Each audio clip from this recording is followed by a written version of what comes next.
Hello, everybody, and welcome to this exclusive interview, which was very kindly given to me by Heart Aerospace. So today I'm joined by Claudio Camelier. Is that how I pronounce it? Yes, that is right. Yep. So he is head of marketing at Heart Aerospace. So it's a pleasure for you to, I'm pleasured for you to be joining me here today. It's my pleasure as well. Thank you for your availability. So firstly, welcome, and would you like to tell us a little bit about yourself and Heart Aerospace? Sure. Well, Heart Aerospace is a Swedish startup company. We started back in 2018 as part of a spin-off, basically a spin-off of a research program that was taking place at that time, analyzing the market for electric airplanes in the Nordic countries.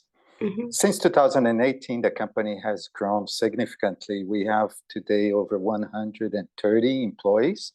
We are based in Gothenburg, Sweden. And our aim, right, our vision is to decarbonize aviation by bringing to the market, well before the end of this decade, an airplane that is capable of flying with zero emissions.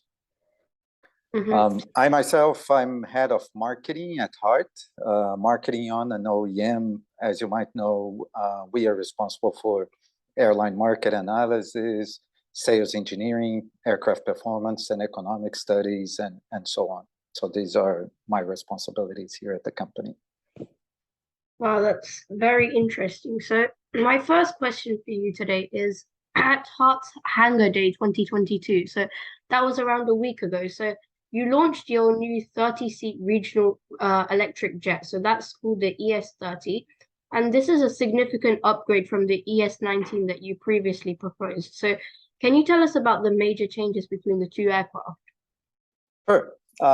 As I mentioned, Heart Aerospace was created as a spin-off of this research program that was mostly looking at the opportunity for electric airplanes in the Nordic countries. Mm-hmm. But we very soon found out that the airplane had a much wider global appeal. As an example, United Airlines in the United States, they got very interested in the airplane and signed it for 100 airplanes, the same as Mesa Airways, also in the US.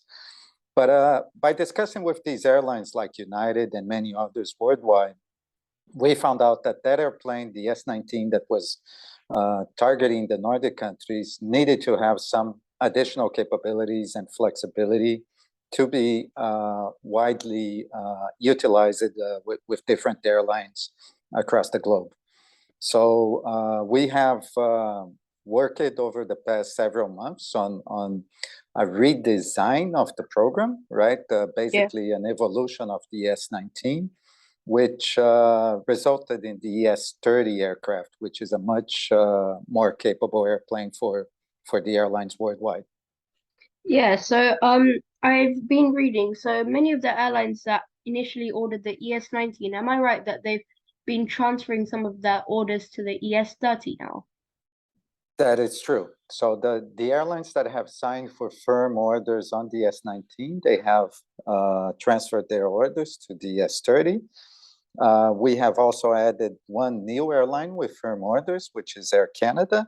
Yeah. And the airlines that had signed letters of intent or letters of support to the program, it's an ongoing process, but many of them have already reconfirmed their interest on the S30.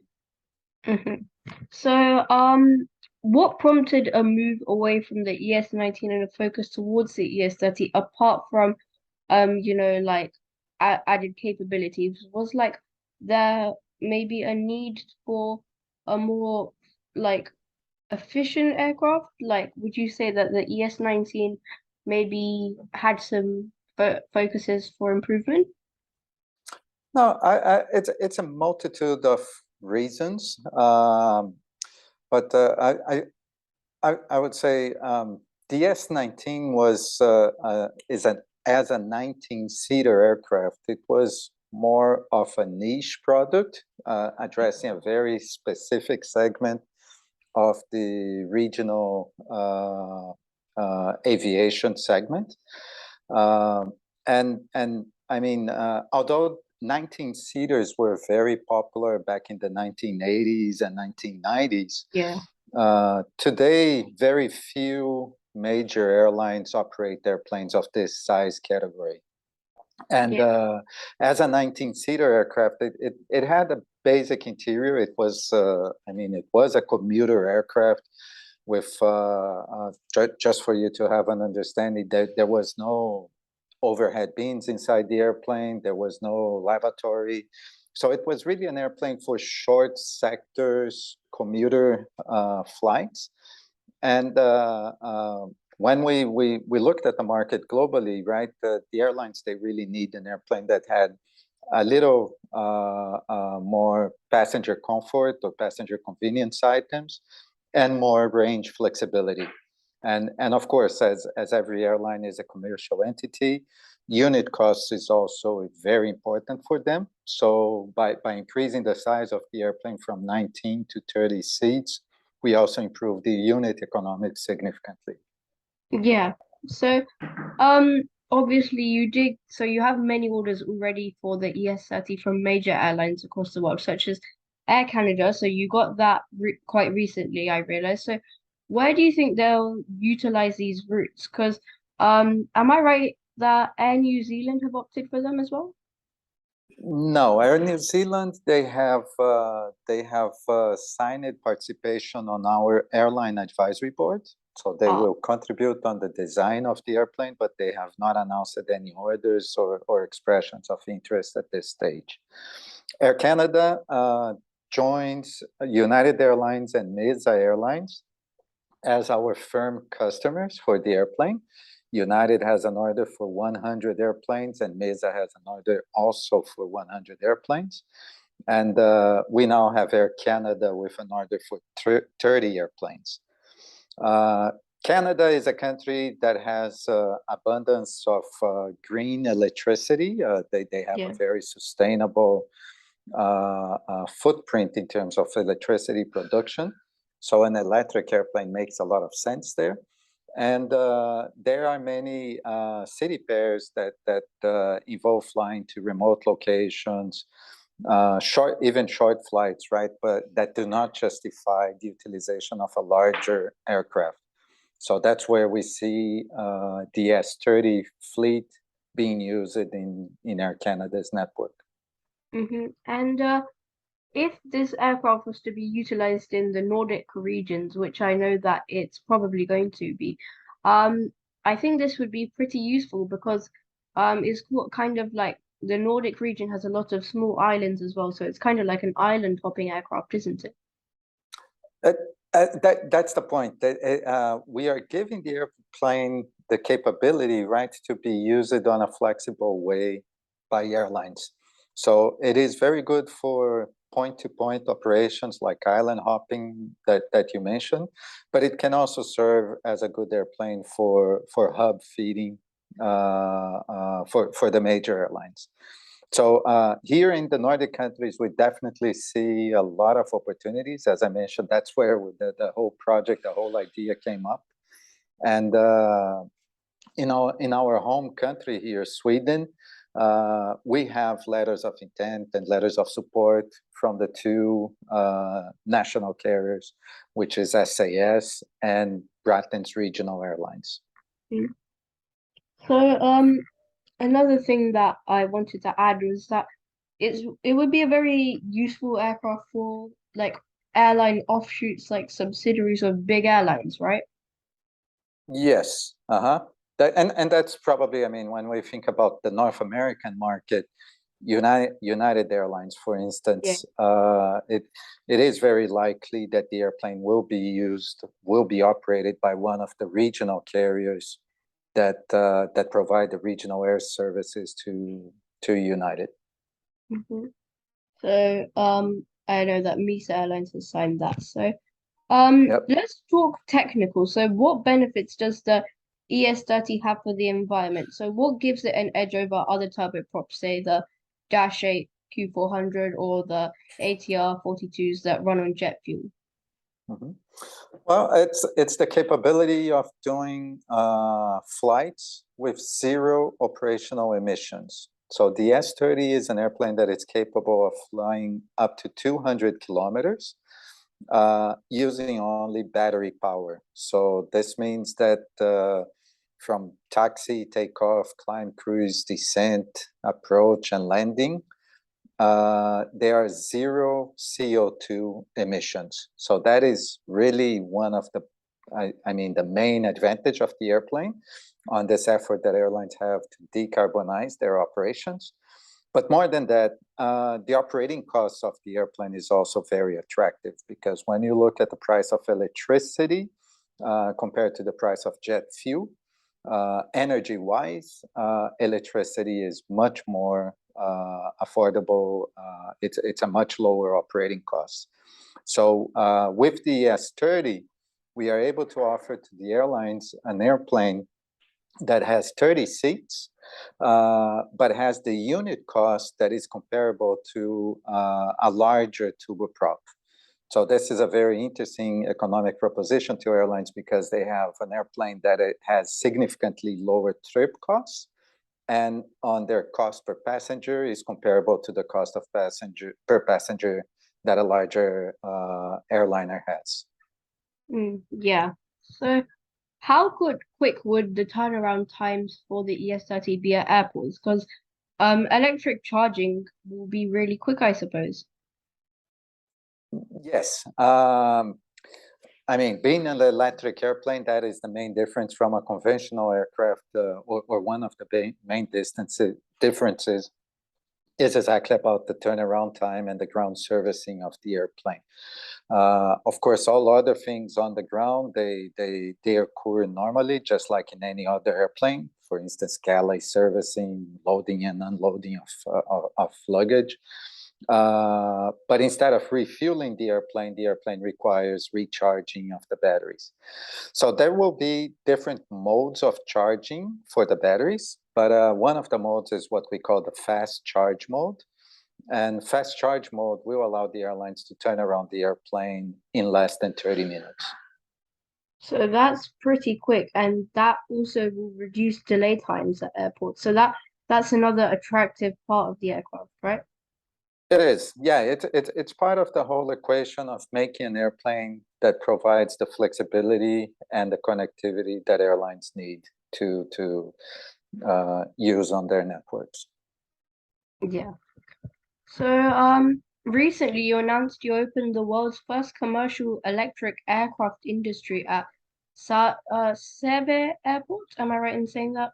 Yes. Mm-hmm. In Gothenburg, Sweden. So can you tell us a bit about the facility? Yes. Heart's headquarters is here in Säve Airport in Gothenburg. We are currently on our temporary buildings, but with the support from the government, with the Gothenburg government and Säve Airport owners, Castellum, there will be a large investment here at the site to build our new facilities and also expand the capabilities of the airport runway. So these investments, they have a certain schedule that will happen over the next coming years. But we will, the plan is to have all our operations and productions being carried out here at Säve Airport. The site, we baptized the site as Northern Runway, and it's part of our project about bringing this airplane into reality. So about the amazing facility that you have here, how many aircraft do you think that you could manufacture at one point in your manufacturing facilities? Mm-hmm. The production facility will have a capability of producing up to 120 airplanes per year. Mm-hmm. But of course, if the market really demands more airplanes than this in the future, we have room for further expansion. That's very interesting. So You have partnered with Saab recently, so do you have any other plans to partner with any other companies in the industry? And do you just want to tell us about what the partnership with Saab means for you? Yes. Well, the partnership with Saab is quite important for us because they, as you know, they are a major OEM in the aerospace industry. I cannot comment on the specifics, right? But there will be certain areas where we will be contributing with Saab throughout the development of the airplane. And partnerships with other companies, this will depend. I cannot comment on future possible partnerships. But if there is synergy between Heart and the other potential partner, it's something that clearly the company would be open to. Absolutely. So, what plans do you have for the future? Well, of course, we recognize, right, that we have a lot of things to do to get the ES30 into service. It's we understand and we recognize that we are a startup OEM. So there's lots that have to be done. It's not only about developing the airplane, but we have to build the entire company, our customer support organization, spare parts provisioning, and so on. So there are initiatives in all these areas to make sure that when we have the airplane certified, the company will be ready also to support it. But the ES30 will not be our only product. Of course, this is just where we are starting, and time will tell how we will develop the airplane further and new airplanes that may come after the ES30. Absolutely. So, do you have any specific regions that you're targeting to sell your aircraft? No, we look at the whole world. Of course, this is an airplane to be used in every different region. Of course, there are those regions or those markets that will be the early adopters of an electric airplane. The adoption, right, and start of utilization of an electric airplane depends on a lot of things. Depends on availability of ground infrastructure to service, right, recharge these airplanes on ground. It depends on availability of green energy, green electricity. So there will be some markets that will be let's say, the early adopters of the ES30. But over time, as every country, right, accelerates their decarbonization efforts, we are very confident that there will be market opportunities worldwide for the ES30. Very interesting. So, another question that I had was, do you have any plans of going back to the ES19? Like, will it remain in your portfolio, or are you kind of moving towards the ES30 as your flagship aircraft, like at the moment now? Yeah, the ES30 has replaced the ES19. We are no longer developing the ES19. ES30 is our focus. So, for example, the orders with Misa Airlines, so will that be scrapped, or will it just be transferred to the the orders with Mesa and with United Airlines, they have been converted to the ES30. So, about remaining on this topic, what facilities would you need to add to airports worldwide for, like being able to have the aircraft at the airports? It's basically the recharging capability. As part of our advisory board, we have not only airlines participating, we also have leasing companies and airport authorities. So as I mentioned, the airplane needs to be recharged on ground. So the infrastructure for this recharging has to be made available. So some airports are already very much electrified. So they have connections to the electric grid that support the power requirements for the fast charging of the airplane. But some airports do not, and some investment will be needed to make that recharging capability a reality. But it's a challenge that it's mapped, and we and many airports have a very clear idea of what would be needed to get there. But of course, for some airports, it will require additional investments.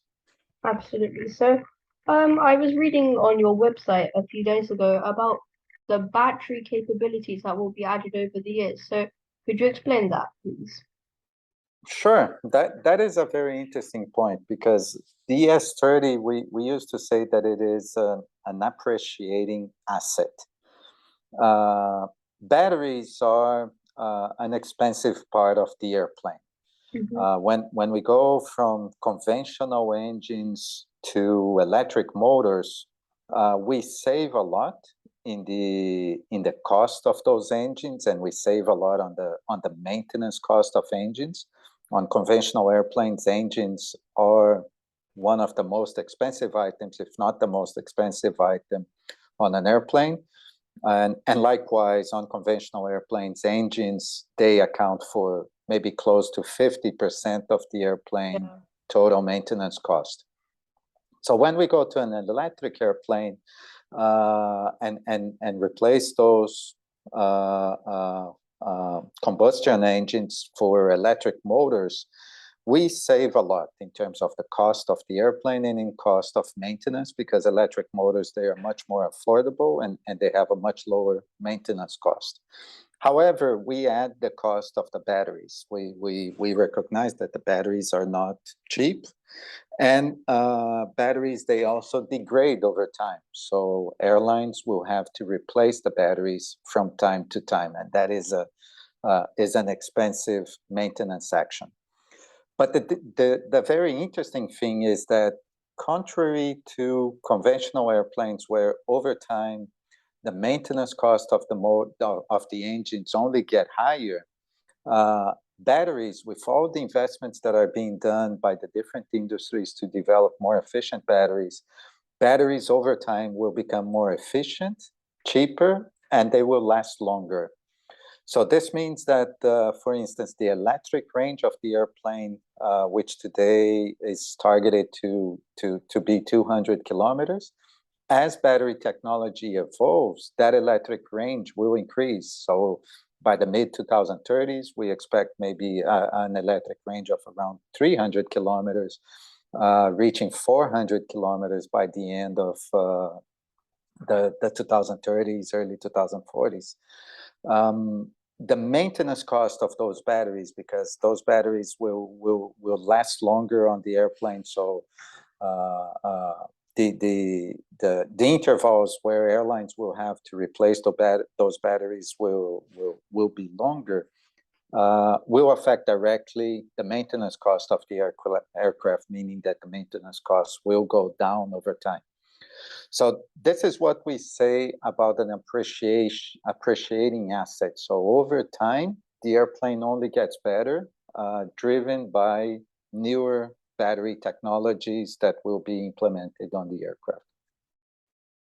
Thank you for that. And my final question is, for example, if you were to take an aircraft similar to this, in some form or way, because it's a turboprop, I guess. If you were to take the ATR-72, for example, I'm guessing the cost of that will be around 26 million US dollars. So how does Heart Aerospace combat that price and remain competitive to the ES30? We have not announced it yet what will be the price of the ES30, but I can tell you that it will certainly be a competitive price when we look at the marketplace and our direct competitors. And one final point that I want to make is that the Indian aviation market is a very interesting place, because currently you have a lot of short-haul routes that are being operated by ATRs and A320s for some of them. So, or maybe the ATRs and the Dash 400 routes. Do you think that the ES30 has a potential to replace them? Absolutely. The ES30 is an airplane designed for the regional market. It does have the capability of replacing a lot of the routes currently operated by ATR or Dash 8 type airplanes.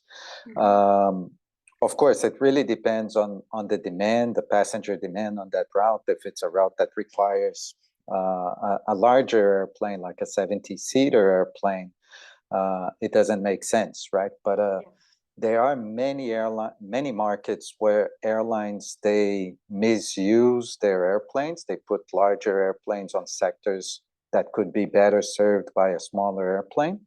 And that's the opportunity where we see the ES30 being utilized. It's an airplane that will have a very significant reduction in terms of trip costs compared to those turboprops, and not being too far apart in terms of unit economics.